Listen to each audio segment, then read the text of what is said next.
이제 오늘부터 시작하여서 10월 말까지 시편의 말씀을 이제 나누게 됩니다. 시편의 말씀을 저희가 보게 되면요. 오늘 새벽에 방금 전에 불렀던 그 찬양을 부르면서 오늘 시편과 비슷하다라는 그러한 느낌을 가지고 오늘 찬양을 불렀었는데요. 시편의 말씀은 시인이 또 특별히 영감을 받은 그러한 시인, 오늘 시편 같은 경우는 다윗의 시라고 표제어로 그렇게 되어 있는데요. 하나님께 영감을 받은 그러한 시인이 하나님에 대하여 찬양을 하고 그 절제된 그러한 마음을 가지고 하나님께 드리는 그러한 찬양이라고 우리가 보통 말을 합니다. 그런데 그 종교개혁자들이라든가 뭐 청교도들이라든가 이 신학에 대해서 굉장히 그 정통하였던 그러한 많은 그 역사의 그러한 사람들을 보게 되면요.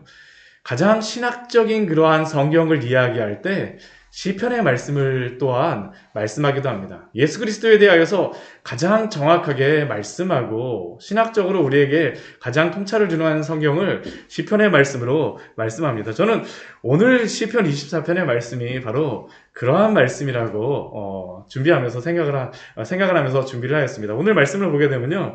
크게 보면 세 부분으로 나누어집니다. 첫 번째는 하나님이 어떠한 분인가에 대해서 말씀하고요. 그리고 구원받은 백성은 누구인가에 대하여서 말씀을 하고 또 가장 마지막에는 영광의 왕으로 오신 그분, 구원자, 참된 구원자가 누구이신가에 대하여서 우리에게 말씀하여 주는 말씀이 바로 오늘 시편의 말씀입니다. 오늘 시편 24편 1절 말씀을 보게 되면요. 이렇게 시작하고 있죠. 땅과 거기에 충만한 것과 세계와 그 가운데 사는 자들은 다 여호와의 것이로다. 모든 게 다 여호와의 것이다라고 지금 말씀하고 있습니다. 왜 여호와의 것입니까? 우리 2절 말씀 보면 그 이유를 분명히 말씀하시죠. 여호와께서 그 터를 바다 위에 세우시며 모든 것을 여호와 하나님께서 창조하셨습니다. 창조하셨어요. 그렇기 때문에 창조하신 하나님께 모든 것이 속해 있다라는 것이 당연한 고백이죠. 당연한 고백입니다. 하나님이 어떠한 분인가라는 것에 대하여서 우리에게 말씀하고 있습니다. 이 세상의 기초인 땅과 그 위에 창조된 모든 피조물, 세계, 그 가운데 사는 자들 다 여호와의 것이로다. 그런데 우리는 어떠한 생각을 가지고 살아갑니까? 여호와가 우리의 주인이라고, 여호와가 이 세상 모든 것을 가지고 계신 분이라고 우리는 고백하지 않죠. 우리의 것인 것 마냥 열심히 살아가지 않습니까? 특히 우리가 돈으로 집을 사거나 돈으로 땅을 사거나 어떤 것을 소유했다고 생각해 보십시오. 이것이 영원히 나의 것이구나라고 생각하죠. 그런데 제가 가끔 이렇게 자주 가는 것은 아니지만 정말 가끔 산에 올라가서 이렇게 밑에를 한번 내려다 보게 되면요. 정말 아무것도 아니더라고요. 그렇죠. 아파트가 뭐가 그렇게 막 크게 지어진 것 같아도 비행기에서 내려다보면 더 그렇죠. 정말 아무것도 아니지 않습니까? 100년만 지나게 되면 무엇이 남아있을까? 인간이 아무리 그 모든 것들을 소유하고 가지고 있다라고 생각을 하지만 그러나 결코 사람은 이 모든 것의 주인이 될 수 없습니다. 여호와가 주인이라고 분명히 모든 것이 여호와의 것이다라고 이야기하죠. 요즘 어떤 사람들은 우리 인간이 자연에 새들어 살고 있다라고도 합니다. 그러나 자연조차도 누구의 것입니까? 하나님의 것입니다. 모든 것이 다 사람을 포함하여서 이 모든 대자연이 다 하나님 앞에 속하여 있다라는 것이죠. 그 하나님께서는 이 모든 천지 만물을 창조하셨습니다. 그 터를 바다 위에 세우시며 강들 위에 건설하셨도다.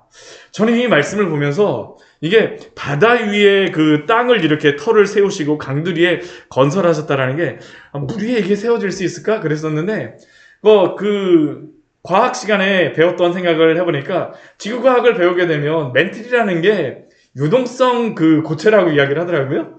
그것도 어떻게 보면 액체 아닙니까? 그렇죠. 그 위에 터를 세우셔서 하나님께서 이 모든 것들을 만드셨다. 정말 성경이 더 과학적이다라는 그런 생각을 우리가 이해를 못해서 그렇지 더 그것을 어떻게 이렇게 더 표현할 수 있을까? 그런데 하나님께서 이 창조하신 이 모든 만물 속에는 질서가 있습니다. 질서가 있죠. 천지를 만드신 하나님께서는 그 모든 것이 여호와의 것인 것처럼 그 창조하신 누구나 당신의 질서에 따라서 이 모든 것들을 운행하십니다. 우리 창세기 우리 1장 말씀을 보게 되면요. 우리 이렇게 시작하고 있죠. 하나님께서 천지를 창조하시고 나서 그 땅의 경계를 나누신 것을 이렇게 말씀하십니다.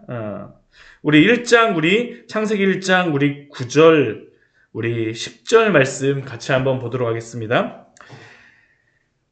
창세기 1장 9절과 10절입니다. 하나님이 이르시되 천하의 물이 한 곳으로 모이고 묻이 드러나라 하시니 그대로 되니라. 하나님이 묻을 땅이라 부르시고 모인 물을 바다라 부르시니 하나님이 보시기에 좋았더라. 하나님이 창조하셨을 때 모든 물이 이 땅을 다 덮었다라고 되어 있었는데 어떻게 됩니까? 하나님이 명령하시니까 물이 땅 밑으로 들어가 버렸습니다. 들어가 버렸어요. 더 이상 물이 땅 위로 올라오지 않는다라는 것이죠. 하나님이 경계를 나누어 주셨습니다. 우리가 물속에 살아갈 수 없잖아요. 그렇죠? 하나님의 그 질서 가운데에 이 세상 모든 만물이 운행되고 하나님의 섭리 가운데에 모든 것들이 이루어진다라는 것을 우리에게 말씀하고 있는 것입니다. 하나님의 그 섭리를 떠나서 이루어질 수 있는 것이 아무것도 없다라는 것이죠. 아무것도 없다라는 것이죠.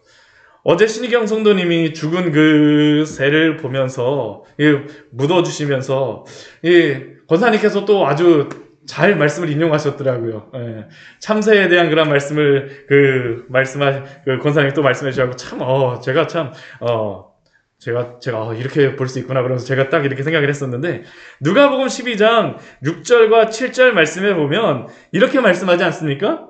우리 누가복음 12장 우리 6절 7절 말씀 우리 같이 한번 볼까요? 우리 참새에 대한 말씀을 예수님께서 이렇게 말씀하셨었죠. 누가복음 12장 6절과 7절의 말씀입니다.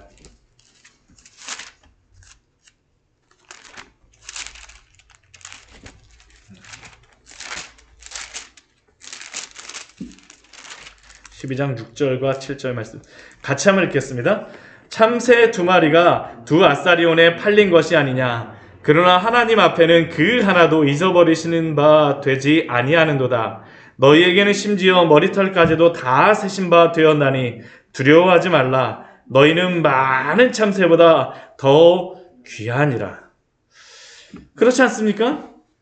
하나님께서 그 참새를 기억하심으로 말미암아 하나님이 잊지 않으신 것과 같이 우리의 영혼을 어떻게 하신다는 겁니까? 잊지 않으신다는 것이죠. 하나님의 그 질서 가운데에 하나님의 섭리 가운데에 창조하신 우리를 하나님께서 지키시고 보호하신다라는 것이 바로 또한 이 말씀 속에 드러나 있는 것이 아닙니까?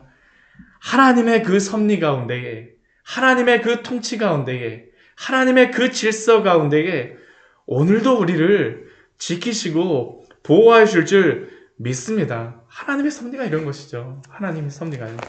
하나님이 이렇게 창조하시고 그 모든 것들을 섭리하시는 그 하나님의 백성이 누구입니까? 오늘 그 3절 이후의 말씀에 보게 되면요. 누가 하나님의 백성인지 우리 또 말씀을 우리 알 수가 있습니다. 우리 3절 말씀 보게 되면 이러한 질문으로 시작하죠. 여호와의 산에 오를 자가 누구며 그의 거룩한 곳에 설 자가 누구인가? 이 말씀은 다른 것이 아닙니다. 누가 하나님을 예배할 자이며 누가 하나님의 자녀인가라는 질문이죠. 누가 여호와의 산에 올라가서 예배할 자격이 있겠습니까? 그의 거룩한 곳에 설 자가 누구겠습니까?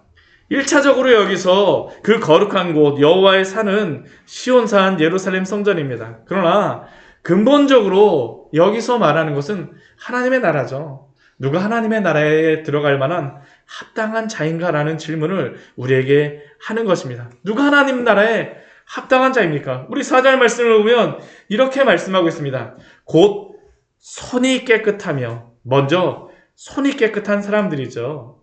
이것은 하나님의 택하심을 받은 그 백성들은 그 행실과 삶이 세상의 죄와 그러한 것들로 얼룩지지 않아야 된다는 의미입니다. 세상의 불의한 소득이나 음란하며 패역함에 물들어 있으면 안 된다라는 것이죠. 우리가 고린도 우리 전후서 말씀을 통해서 계속적으로 그 말씀을 보지 않았었습니까? 디모데전서 우리 2장 8절의 말씀은 이렇게 말씀합니다. 우리의 손이 어떻게 되는지.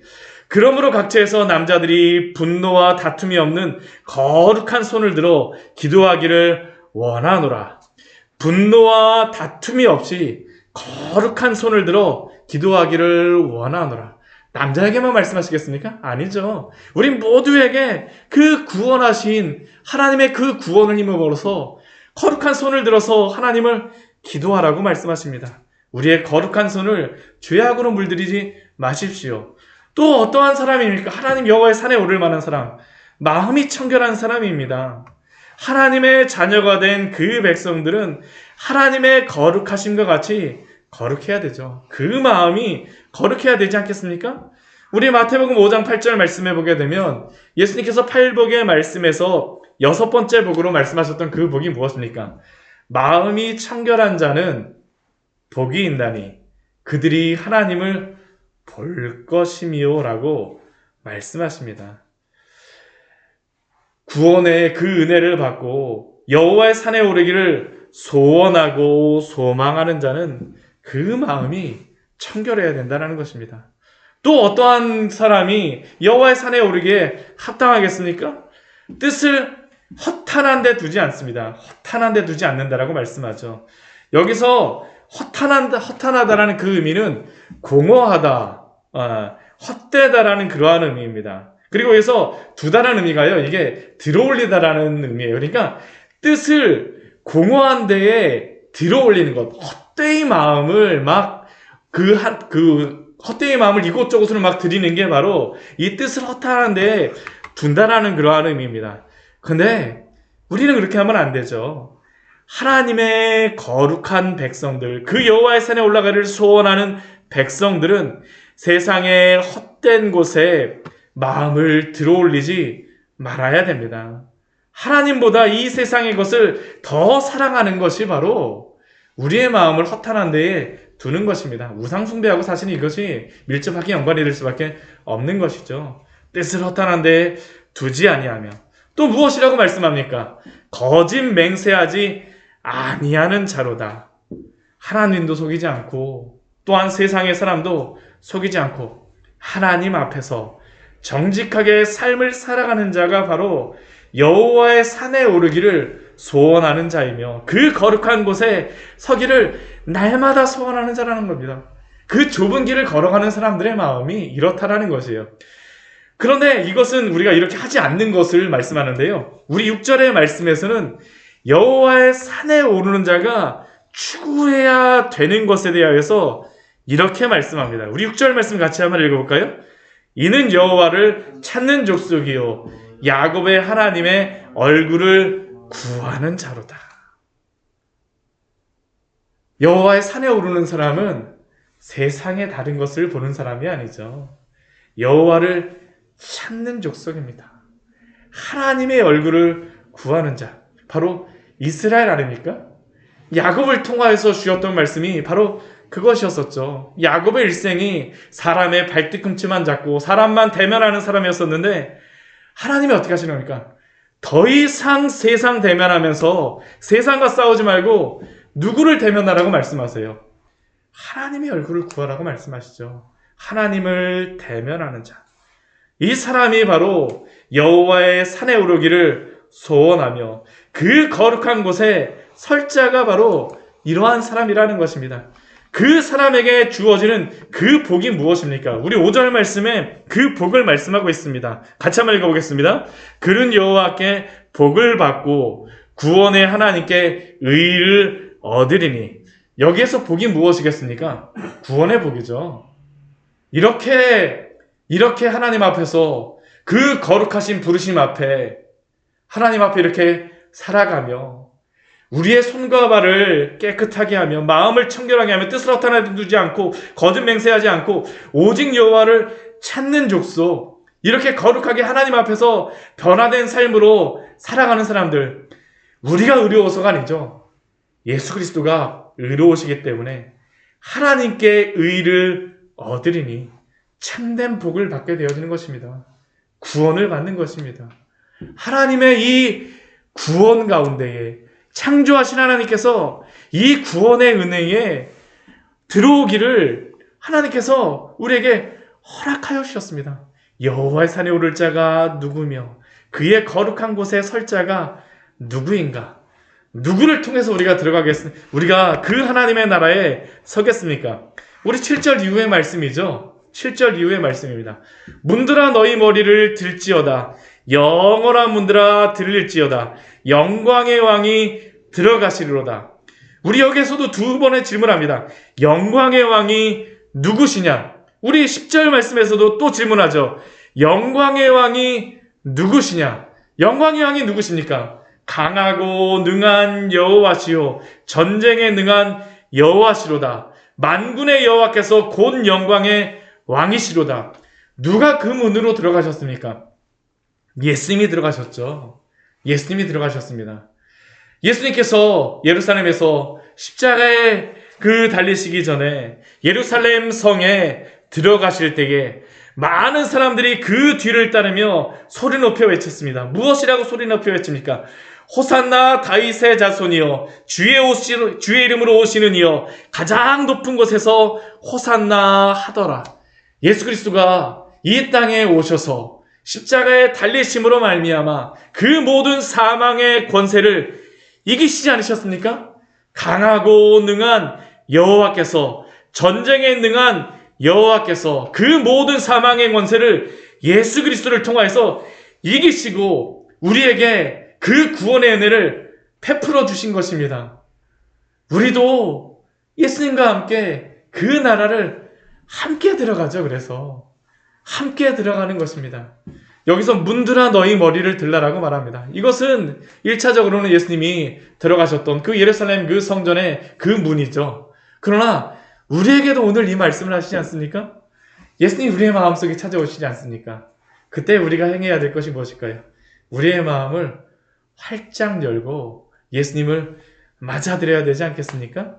우리 요한계시록 우리 3장 말씀에 보게 되면 우리가 아주 잘 아는 말씀이 있죠. 우리 요한계시록 우리 3장 20절 말씀 읽고 오늘 말씀 마치도록 하겠습니다. 우리 요한계시록 3장 20절의 말씀입니다. 요한계시록 3장 20절의 말씀입니다. 같이 읽겠습니다. 볼지어다 내가 문 밖에 서서 두드리노니 누구든지 내 음성을 듣고 문을 열면 내가 그에게로 들어가 그와 더불어 먹고 그는 나와 더불어 먹으리라. 예수님이 우리에게 찾아오셨습니다. 우리에게 오시지 않았습니까? 우리의 문을 열어주셨죠. 우리를 구원해 주셨습니다. 우리와 함께 먹고 함께 즐기자라고 말씀하십니다. 오늘도 이 예수님을 우리의 구주로 섬기며 이 세상 모든 만물을 창조하신 하나님을 믿으며 하나님 안에서 여호와의 산에 합당한 자로서 거룩함의 삶을 살아가시기를 축원합니다. 같이 기도하도록 하겠습니다. 하나님,